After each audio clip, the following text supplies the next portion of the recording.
Film club. I really like that we both wore film club clothes this week. Thank you very much for joining us on episode of Film Club. I'm one, your host, Andy Harrison. And to my right, as always, it's the coordinated Andy Donaldson. Every single week in Film Club, we invite you along to watch film with us. We dive into some of cinema's best before coming back here to talk it out. Andy, did we watch one of cinema's best this week?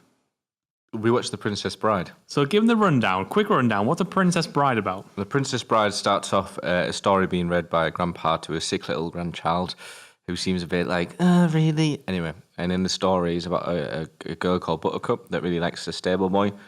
She's going, oh, farmhand, yeah, that's damn right, push that back. She goes, farm boy, do this. Turns out they fall in love. Then he goes away because he's poor and trying to get some money. Apparently he dies by pirates. So then years later, she goes to marry the prince. And then on the way, three people from the circus come to kidnap her.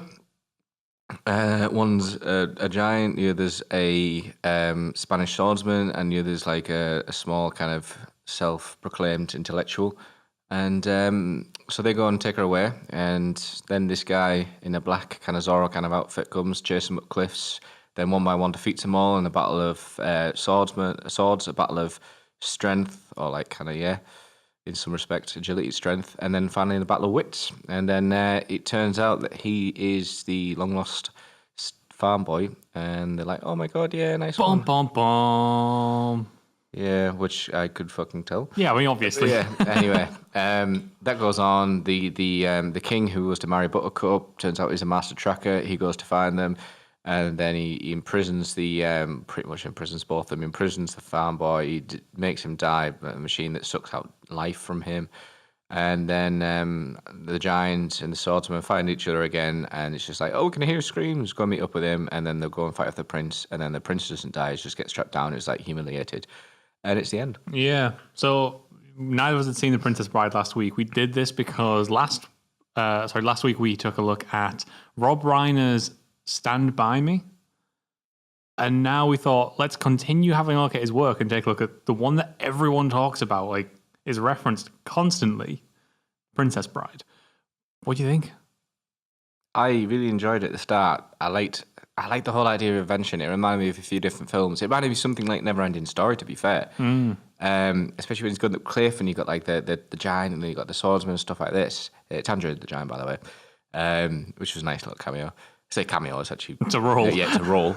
But I like the whole part at the start, and I like the idea it was a story told by a grandfather to a kid. And it comes down, and there was this silly moment that, like, I was like, is this like a comedy? And it turns out it is. It's where she pushes him down the hill, then she follows him down the hill. Yeah. And I was like, what the fuck am I watching? That's actually quite funny. And then from there, after being down the hill, I just lost it. It just went down the window, and I was like... It went down the hill. Yeah, actually, yeah, it went. Oh, fuck you. It went down the hill, and I was very surprised because I was thinking through it. I was thinking it's not amazing, but it's enjoyable. It's good. And then after that, I was like, I'm just not interested. And I was really ashamed because I was looking forward to this because so many people had said so many good things about. Oh, you haven't seen Princess Bride? You should go and see it. Why? So I've been trying to answer that question since I saw it as well, because you're right. It's not a bad film. It's a really enjoyable film, isn't it? You watch it and you kind of go, that's really enjoyable. Yeah. But you don't take anything else away from it, which for any other film would be totally fine. That's completely inoffensive. But the way this film has got such a cult following shocks me. Apparently it's really quotable. Yeah, which you can tell there's the whole inconceivable. That was funny. That just reminded me of you. Oh, cheers. Yeah. And self-proclaimed intellectual. My name is Indigo Montoya. You killed my father. Prepare to die. And then, as you wish, of course. Yeah, so like you can totally see where all the quotable stuff comes from. But that's... Okay, hang on. I was about to say that's not enough to make something a cult classic, but it totally is. How much do people talk about Anchorman? That's just because it's quotable. Nah, Anchorman is good, but yeah, it is very quotable. So I think this is a sort of film where if it gets you at the right time in your life, you love it. Because I could totally see if I'd seen this as a kid, loving it way more. Yep. This is like the quintessential adventure film. It's got like the Granddad's Pitch. It's got adventure. It's got like a handsome savior. It's got a princess that needs saving. It's got a giant. It's got fights. It's got sports. Like the whole thing is kind of pitched at being the archetypal adventure film, but like with a humorous spin on it. But that humorous spin means that the film never gets into anything. It never gets into any realm of like thematic value. Fine, it's not what it's about. But I think that's enough that it's captured people and it's captured people's imaginations. Because it's got this totally easy watching vibe to it. Really easy watching vibe.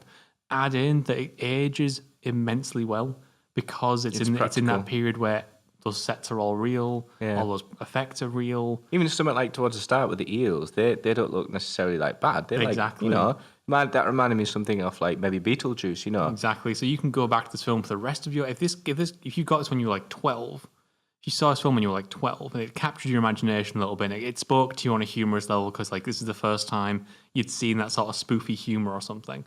This is a film that I could see someone going back to for the rest of their lives because it's so wonderful in the way it ages, but you're right, like it doesn't have much value to it outside of that.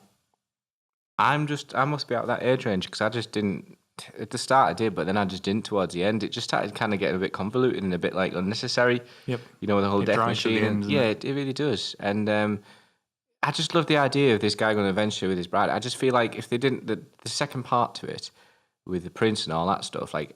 It kept on an adventure film, going through his because the scenery is amazing, like the countryside, the setting and everything like that. Wow, and there's other factors that are amazing to it and really enjoyable. But it's just when it goes back to the castle, it just feels stale. It feels forced to some extent. It feels just like they find an excuse to do something. I know it's only got like silly names and stuff like that, like the screaming eels and stuff like that. Yeah, but it kind of works. It's only a little small snippet. They all refer back to the death machine. They refer back to the fact he's dead. They get him back to life with a thingy like that. And it's just like, what's the point of him dying when he's come back to life? Yeah. And that's what I don't get. So Natalie said something interesting after watching this, which was it felt to her or reminded her of Monty Python, like the Holy Grail. So that's interesting you should say that because I just thought something then. Go on. And what I said back to that was, I can see it, but it feels more like... this isn't meant offensively, but it feels like a group of Americans got together and tried to do a Monty Python Holy Grail spoof. Okay. Because it doesn't have that sort of wit and that sort of edge that Monty Python has, and instead plays in a much safer, safer spoof pool, similar to the parodies like Scary Movie. Obviously, that would come out much later, and like Spaceballs. I still haven't seen Spaceballs, yeah. It's got that same sort of spoofy nature to it, but on a smaller scale. To back you up, 2 scenes, one from Monty Python and one from this, is when Andre the Giant, I should really get his proper name, who does he play? Fezzik, yeah? Fezzik's going up the rope, carrying them all, which I thought was quite funny. Yep. He's like, do. Then you got Mr. Zorro guy that turns out to be the farm boy guy. He's going up and it's going switch scene to scene of them going up. Look at John Cleese as Lancelot running up to the castle, and you got this guy in his peach. He never gets closer. Like this, and then he comes in, and then obviously, hiya! What? So fucking and then funny, obviously, if you haven't seen the film, he ends up going on absolutely fucking ravaging anything. But which is a great scene, and I like that scene, and I did enjoy that scene from The Princess Bride. Yeah, I did. But like I said, I think it's the other things that maybe like what you're saying, they don't fully have that wit. I think they did nail it in that part. Well, not nail it, but I think they did really well in that part. Yeah.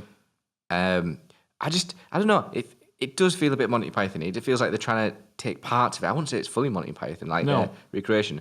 But because it wants to have its cake and eat it too. It wants to be this almost like serious fantasy story, but at the same time being a spoof. Whereas Monty Python's like, this is a spoof.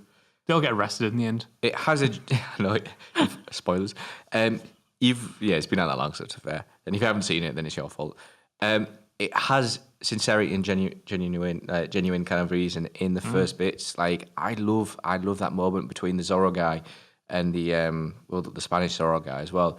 And I like the fighting. I'm left-handed, I'm actually right-handed sort of thing, and they compliment each other's moves. I don't want to kill you. That bit, a long, lengthy thing where they sit and have a conversation before the fight. Oh, he pulls him up the rope and he goes, good. I promise you. And I'm like, I swear on my father's leg, which obviously, and that is great. Yeah. It's great. And it's in a similar sort of fashion, although I kind of enjoy that it's framed with the kid in the bedroom with his granddad. It also actually has no relevance. Okay, it was part of the book. I get it. That's how the book was framed, so the film should be framed like that. But it doesn't do anything thematically. There's no reason for it to be framed like that. something did happen when I was watching it at the start, and then obviously it came back. The kid goes, "What? No, he doesn't die and all this." And he's like, "Granddad goes, hold on like this," and I was like, "Oh my god, I'm watching a film." I was so into it. And I was like, "Oh my god, I'm watching a film about a granddad reading a story to a kid." And I was like, I was took out of it as well, but that worked. That did work. Those bits really work, but then at the end they kind of go away. Yeah, they kind of go away a little bit. Music. Do you recognise it? No, not at all. all. Oh my days! So the music did really well. So it's one of the parts I think they did really well with this. The music is really the film is choreographed to the music, right? Right. If you ever watch it again, which is I kind of hope you do, especially with the music. If you listen to some of the fight scenes and some of the ways, it's like a bit like Tom and Jerry, yeah. Tom and Jerry, how the strings would accentuate the movements or the slashes and stuff like that, and it's so well done. Or like the little timpani, like do like run down, and how they do go that this film, and like later on, and just the music kind of brings it all together. This is a really good example of. I mean, there was when was it? It was like in what 90s, 70 something or 80 something, 70.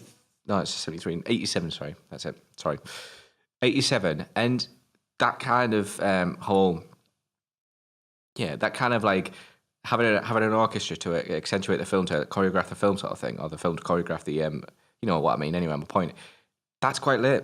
And 1987 is quite late, so I enjoy how Rob Reiner's gone back to kind of an old school kind of style. I mean, you're talking like quite early on, those kind of. I see what you mean. Yeah. That was quite a while back, and when you get 1987, I mean, if you look at the current music and everything, or like the film, you've gone past the kind of 80s kind of feel. So it's more like where soundtracks are there to be present and atmospheric, and not kind of like to help you gauge with the film. Whereas he's making it he's using music to create a heightened reality. Yeah, in which those things can exist, and like kind of let everything bounce together. It's like a cartoon. Yeah, and it really works. It really works, and which is a shame. Like there is so many factors for this film. I just don't feel it has that wow factor that we normally look for in film club. That we look for in. That's weirdly enough. That's one of the things that struck me. Well, obviously, we intro this show every week with trying to look at the cinema's best, and I really sat there and thought this didn't feel like the right film for film club. I understand if someone loves this film, more power to you. You know what I mean? Like if this is your film and you put it on every year, I kind of totally get that. But also, it's not this hallmark of cinematic quality. It's a just hallmark of cult cinema quality. Yeah. So anyway, there was The Princess Bride. You can let us know in the comments below if The Princess Bride is your favourite film of all time. Please let us know why, because I'm genuinely interested to know why. You can hit us up on Twitter, as always, or you can join us back here next week where we're going to be taking a look at something in a similar vein, My Dinner with Andre. I thought you said Anchorman then. I was really going to get ready to yes, but I have no idea what that is. So we'll see you guys next week for My Dinner with Andre. Do you know what that is? Anchorman? Yeah.